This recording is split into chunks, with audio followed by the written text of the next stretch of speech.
Like I told you before, man, I got most of it done now.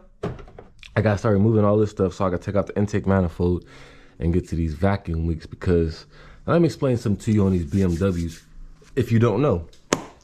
The 6 cylinders, I love these because these are the most easiest ones to work on, because you only got the engine side and the intake side.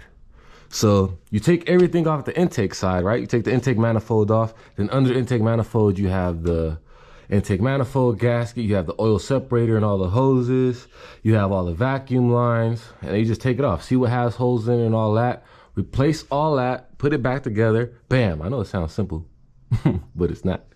You replace all that, put it back together, and bam. Then you get to the engine side. On the engine side, all you gotta change the valve cover gasket. Who knows, maybe a Vano seal and spark plugs. What else?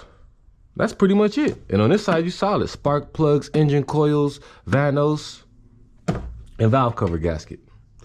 You got a whole solid running car for at least another 100 and some thousand miles. That's why these cars are going, you seeing some of these cars out here, 200,000-300,000 mile BMWs, because maintenance.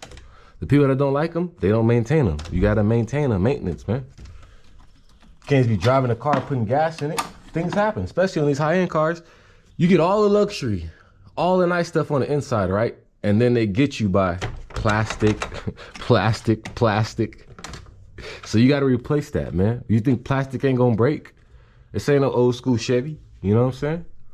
So with that being said, enough of me yapping. Let's get it.